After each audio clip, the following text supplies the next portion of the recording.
সবাইকে নমস্কার এবং সুপ্রভাত। দেখতে পাচ্ছেন কি সুন্দর বেদানা হয়েছে। হিন্দি, উর্দু, পার্সিয়ান প্রভৃতি ভাষায় একে আনারও বলা হয়ে থাকে এবং ইংলিশে পমেগ্রেনেট। আমি 250 টাকা দিয়ে গাছটি কিনেছিলাম প্রায় 2 বছর আগে। তখন খুবই ছোট সাইজ ছিল। এই 2 বছরে প্রচুর ফুল হয়েছে এবং সব ফুলই ঝরে গেছে।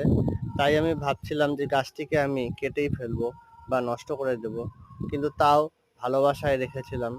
আজ 2 বছর পরে দেখা যাচ্ছে যে অনেকগুলো আনার আটকে গেছে। তাই আপনাদেরকে রিকোয়েস্ট করব, যদি কোনো গাছ গ্রাফটেড হোক, কলমের গাছ হোক, যদি কিছু ফল না দেয় 1, 2, 3 বছর, একটু যত্ন করবেন। দেখবেন হয়তো ওর ম্যাচুরিটি তখনও আসেনি, ডালটি কচি ডাল ছিল। ম্যাচিওর ডাল হলে অবশ্যই ফল হবে। বেদানা গাছ একটু শুকনো শুকনো মাটি পছন্দ করে। বেশি ভেজা মাটি থাকলে গাছের গোড়া পচে গাছটি মরেও যেতে পারে।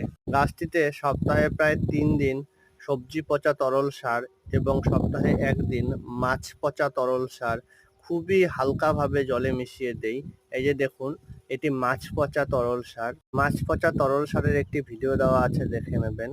খুবই অল্প পরিমাণে, দেখুন কতটুকু আছে, মোটামুটি 30-40 ml। 1 বালতি জলে মিশিয়ে নিয়ে প্রায় সপ্তাহে 2 দিন করে গাছে দিতে পারেন। রেজাল্ট খুবই ভালো হবে এবং গাছে ফুল ফল বেশি পরিমাণে আসবে। তার একটি উদাহরণ দেখিয়ে দিচ্ছি। এই যে দেখুন, একটি ছোট ভিয়েতনাম মালটা গাছে কি সুন্দর ভিয়েতনাম মালটাটা হয়েছে। সাইজটি খুবই বড়। এটি আরো বড় হবে। ভবিষ্যতে আপডেট দেব। ধন্যবাদ।